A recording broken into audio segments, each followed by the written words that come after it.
It's time to get your head out of your ass and start creating a life of no regrets. Whether you want to lose weight, get rich, or manifest a hot threesome on the beach, you're gonna wanna turn this up. This is Goals, Grit, and some woo-woo shit with your host, best-selling author and professional butt kicker, Una Duncan. Hey, today we are going to talk about grit, how to survive the maintenance phase of a weight loss journey. So, maintenance. I know that you're probably not listening to a podcast about goals because you want to maintain the body that you have. You want to maintain the body that Beyonce has. But I'm going to tell you why rest and recovery and maintenance is actually part of the process. There is a bridge between you and Beyonce, and I'm telling you, it's got to involve maintenance phases. So this is the podcast to listen to when you're feeling burnt out, you want to take a break, but you're freaked out that you will lose all of your momentum. Or maybe you're going on vacation and you want to chill, but you don't want to come home feeling like a total slug. Or maybe you're injured or you're sick and it is just not exercise time, but you're internally freaking out because you think your fitness is going to tank if you take a break.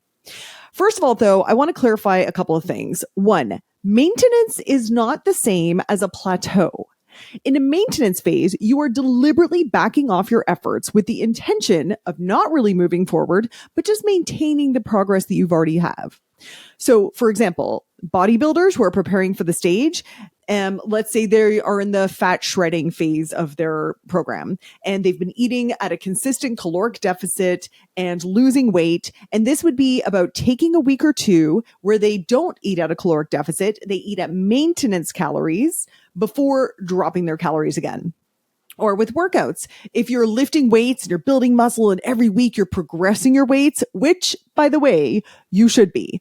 Dude, I have seen too many people who just park it at a certain resistance. Like, I've been doing 20 bicep curls with 8-pound weights for 10 freaking years, and they wonder why they're not seeing any progress. Anyway, if you have been progressing your resistance and your effort every week, this would be like taking a week or two when you just hold at your current efforts to give your body a bit of a break from all that intense progression. Or sometimes you'll even see programmed a deload week where you actually back it off for a bit in order to allow some recovery before you progress again. You know, like before a race, you'll often, the few runs before your big, marathon will be at a lower kilometers than you had been training at. Okay. So I'm going to tell you why you want to do that in a second. But just to clarify, a plateau is when you are consistently progressing your effort. You're going for it. You're doing all the things, but your results have stalled. Basically, what used to work just isn't working anymore, and you are busting your ass and nothing is happening. But hold on a sec. Before you're like, oh my God, that's me. I just want you to know that weight loss or athletic performance or anything to do with your body or your life is not perfectly linear. Even if you are perfectly consistent with your efforts, it's not like you're going to lose exactly 0.5 pounds of fat every week like clockwork. It's more going to look something like you lose a pound one week, you gain it back the next, you lose 2 the next, and then you gain 1 back, and then you lose another and you lose another. Okay. So the average is about 0.5 pounds a week over 4 weeks, which is a great target, by the way. But if you're focused on the scale, that is going to be such an emotional roller coaster, which is why I say, oh my gosh, dudes, focus on the habits, and then the results will happen on the scale. Because sometimes you will be absolutely kicking ass with your habits and nothing's going to happen for a couple of weeks.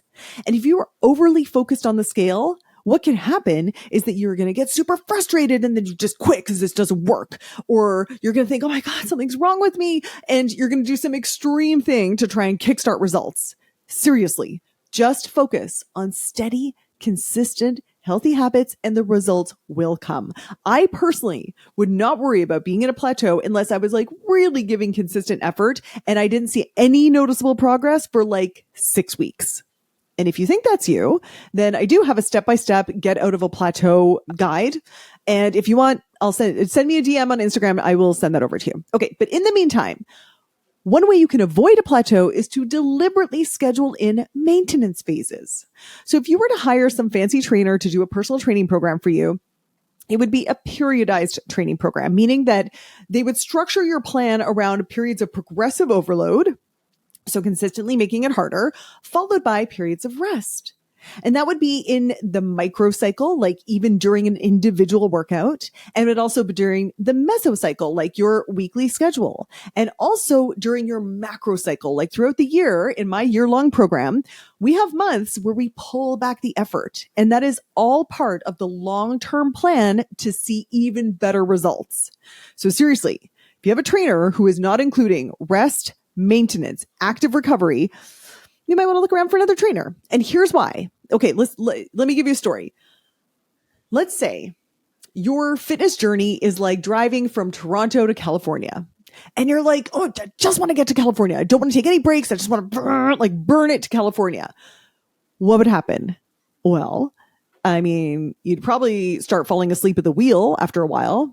You probably wouldn't be a great driver, which would lead you to have risk of injury or death. Exactly like putting yourself at risk of injury if you don't rest after your workouts. You definitely run out of fuel, which is kind of like how you run out of motivation if you don't give yourself a break. And if you didn't stop in the 37-hour drive from Toronto to San Diego, you probably eventually piss yourself. And I don't know what the fitness equivalent is there, but my point is you just can't burn it from California to Toronto. You have to take rest breaks. And you probably can't burn it to your fitness goal. You must schedule in maintenance phases, rest, and recovery. Now, hold on one second. Please don't get me wrong. Most people are really good at not exercising. The most recent StatsCan report found that only 15% of Canadians up here in the True North Strong and Free are getting enough exercise. Most of us spend about 9.5 hours a day sitting on our butts.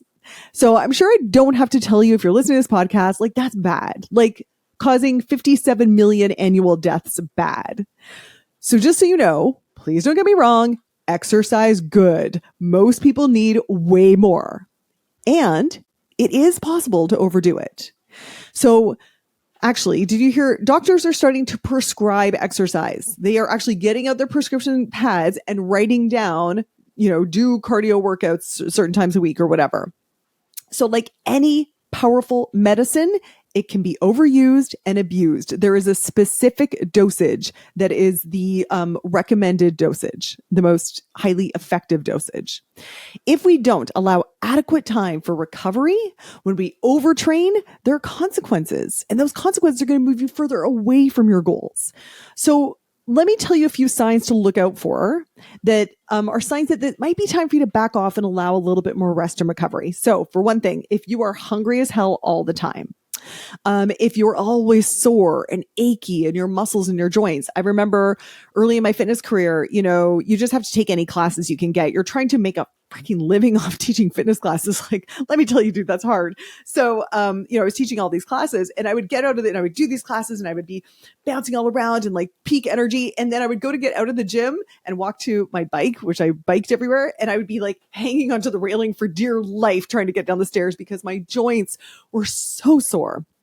Okay.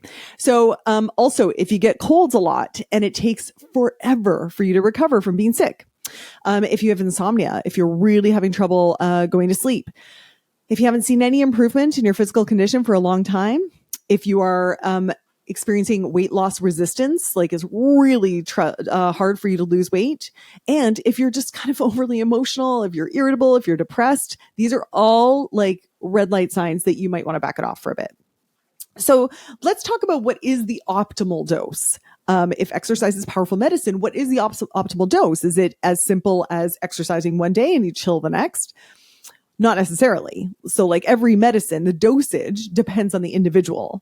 Like an on again, a one day, off again the next day schedule would probably bore like Anna Kournikova to tears. But it would probably send Al Bundy to the freaking hospital because it would be so intense. Unless he was in his glory days at Poke High. Anyway, so unfortunately, to figure out your optimal dosage, you're going to have to listen to your body. And I know that is the most unwelcome advice ever. But let me give you a few rules that will help you tune in. So the first one, I love this, the 10-minute rule. If you wait to feel like exercising, if you're like, oh, my body just doesn't feel like exercising. Dude, your body will almost never feel like exercising. It's very, very common for most people to feel like, no, I'm too tired to exercise today. Very, very few people spring out of bed looking for somewhere to jump squat. That like never happens. So please don't take it. If that is not you, and it's not like anyone, that does not mean that you are supposed to be resting necessarily. Okay. Because what can happen is if you have a well-designed warm-up, it's going to increase circulation throughout your body and it's going to start sending those feel-good chemicals to your brain. Within 10 minutes of moving your body, you should be feeling awake and you should be feeling like, yeah, no, I'm glad I didn't hit the snooze button. This is good. This is good. If you've exercised for 10 minutes and you still feel like, oh, absolutely wiped, that's a sign that this should be a recovery day. And here's my suggestion, because you want to maintain that habit loop, right? If you've got a habit of like, trigger, it's Monday at 6 a.m. behavior. I do my workout, reward. I, have a shower, have my coffee, check in with social media, like whatever makes you feel rewarded. My suggestion is you do not break that habit loop. You keep that time commitment to yourself and you just, instead of doing your hardcore workout, you switch to restorative flexibility, for example, or meditation, whatever, something that's also honoring your self-care. Okay. Second rule, you should feel fully recovered from your last workout before you work out again. Now, I'm going to give you a little caveat here. If you have, for example, sore quads, because you were doing a wall sit endurance test yesterday or a ton of squats or whatever, it is actually not a bad idea to maybe go for a light jog or a walk, because moving that oxygenated blood around, it's going to help relieve the soreness. It's actually the best thing to relieve soreness, better than stretching or whatever. But it's not the day to do like your front squat 1 rep max. Like that's not the day for that. Wait for the day when you're feeling like your quads are like spring loaded and you're ready for action. You know those days. Okay. Third rule. Your workout should leave you feeling energized, not exhausted. When you are done your workout, you should feel like a freaking champ. If you feel like freaking roadkill, you probably overdid it. Okay. So if any of that sounds like you might be like, whoa, I think I might need a little bit more rest and recovery. So the question is, how do you pull off active recovery or a maintenance phase in a way that prepares your body for the next cycle of kicking ass? Because I know if you're someone who's like, oh, I probably exercise too much, I know that kicking ass is important to you and you'll want that. So you're going to be like, okay, how do I prepare myself for the next cycle of kicking ass? Can I just like sit here and drink beer and eat hot dogs for a bit? And then, when I feel like it, I get my shit together. Unfortunately not. You want to practice active recovery. So active recovery is when you do things that are going to actively promote the recovery of your body and prepare it for the next increase in effort. So for example, let's go back to that microcycle, one individual workout. Let's say in your workout, you are the lucky person who is doing a burpee Tabata. So you're doing 20 seconds of hardcore burpees, and then you've got 10 seconds of recovery, and you're doing that 8 times. Doesn't that sound like fun? So let's say you're doing your 20 seconds of burpees. So you finish your 20 seconds. In that 10 seconds of rest, are you going to sit down and drink beer and eat hot dogs? Fuck no, because then your next 20 seconds of burpees would be like barfy hell. What you do during the 10 seconds of rest is active recovery. You walk around and you swear and you take deep breaths and you grab some water. That's active recovery. And the same thing goes for your weekly cycle. Let's say that you do work out every other day. On your active recovery days, you don't sit on your ass. That's called sitting on your ass. Your active recovery day, you basically do the same thing as your active recovery 10 seconds during your workout. You walk around, you take deep breaths, you drink lots of water. You don't have to swear, but I'm a fan. And now let's pull the camera back even further and let's talk about the cycle of the year. So there are months when you are just naturally going to feel an energetic push to take things to the next level. Like January, May is another one. When you first see those spring flowers pop up and the sun on your face, you're like, oh yeah. A lot of people kind of wake up. September, a lot of people have that September. And there are months when there is a natural pull to relax, to practice maintenance and active recovery. Like, let me tell you, dude, try being a fitness marketer, trying to get people to scrape together a solitary fuck about fitness in August or December. It's hard, friends. And that is totally fine because, like I said, I build this into my yearly programming. So here's how you can enjoy a maintenance phase and do it properly in a way that's going to get you to California. It's going to get you to your fitness goals in a way that feels good and sustainable. So here's what you're going to do. First of all, you can reduce the volume and intensity of your workouts, but don't just stop moving. So for example, if you are used to a 5 workouts a week schedule, you can probably scale it back to 3 workouts a week without noticing any noticeable decrease in your fitness.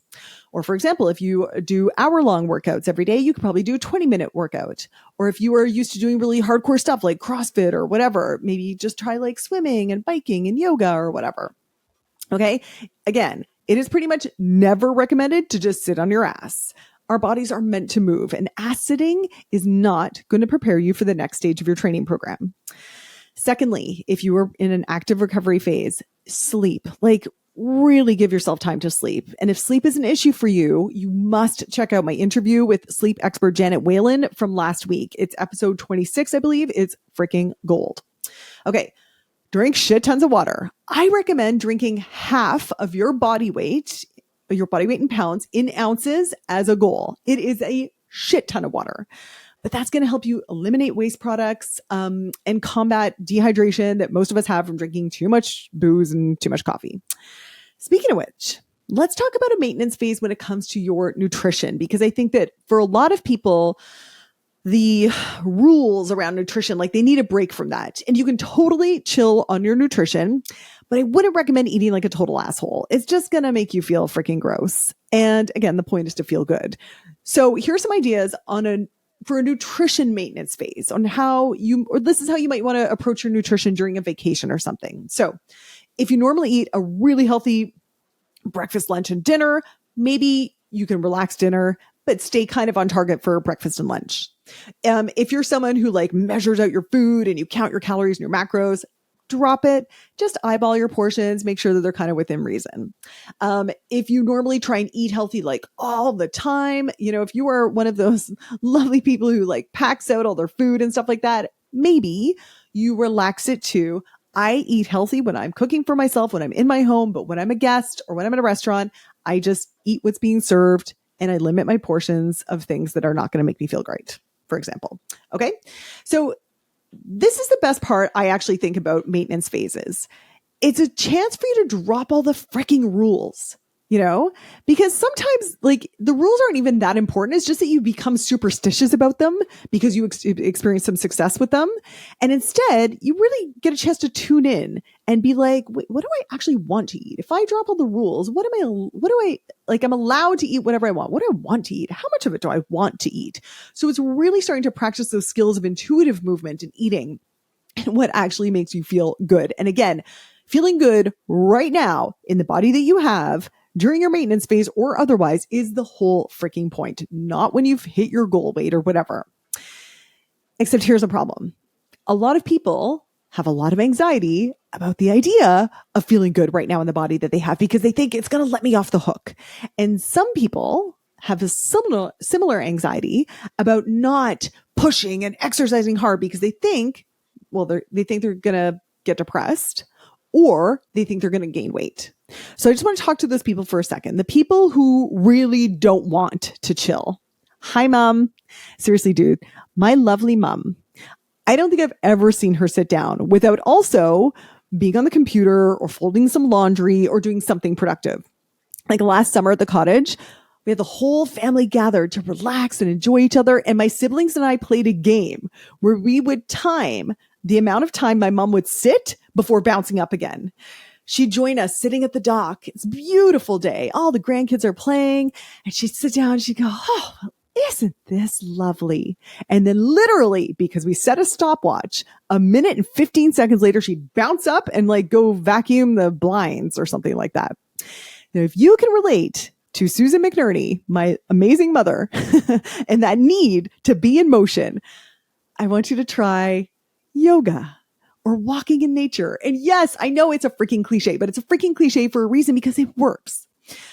Or sometimes I'll hear people who are hesitant to back off their workouts because like it's their only time that they carve out for themselves. It is their only me time that they allow for themselves ever.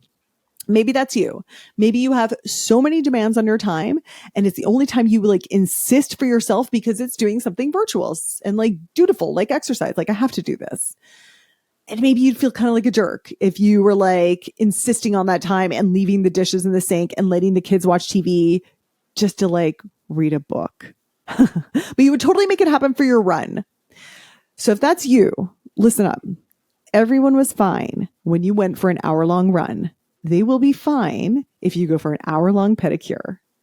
And I'm guessing the only one judging how you spent that hour is you. So you might want to get over it.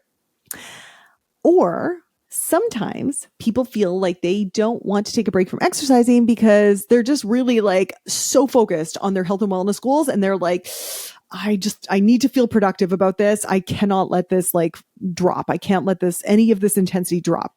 So listen, dude, you could spend that hour or however long you are budgeting for your exercise. You could spend that time batch cooking healthy meals. You could even start like working towards stacking your exercise goal with other goals. Text a friend and do that freaking dance of trying to figure out when you guys can get together for a hike. And I guarantee that'll take like at least half an hour. But most of all, for a lot of people, to deal with the elephant in the recovery room, a lot of people don't want to de-escalate their workouts and they don't want to have a maintenance phase because they're worried that they're going to get fat. So if that's you, my lovely friend, please listen to me. If you are overtraining and you are not allowing your body to recover, your body is under some serious freaking stress. And when your body is stressed, it thinks that you need a lot of energy to fight off a saber-toothed tiger. And it's going to hang on to that stored energy as fat. And when you're not in a state of elevated stress, you're going to find that you just don't need so much food to feel satiated. And your stress hormones are going to balance out. And I promise you, it will be all right. Exercise only counts for like the smallest fraction of your daily caloric burn. I don't care like how hardcore you are. It's mostly digestion and growing fingernails and just living. Okay. I guarantee that weekly or daily spin class is not the make or break as to whether or not you are going to lose your body fat. Okay. The make or break is usually in your mind, in managing your thoughts and your feelings about your body and your fitness. So my final tip to get the most out of your maintenance and recovery and rest phase is just do it mindfully. Journaling will help. Meditation will help. It's going to help you tune into what your body actually needs. It's going to calm a lot of that fat anxiety chatter, and it's generally going to help you feel good, which is again the whole freaking point. Okay, so I hope you found this episode on maintenance and active recovery helpful. Let me know what other topics you'd like me to cover. Send me a DM on Instagram at Una Duncan, and I'll chat to you next week. Bye. Hey dude, thanks for listening. If you like this episode, make sure you're subscribed so you can get the next one. And by the way, if you rate and review this podcast, it really helps me get found by other people who need some goals, grit, and some woo-woo shit. And be sure to connect and DM me at Una Duncan on Instagram and let me know what you thought of the episode. Chat soon.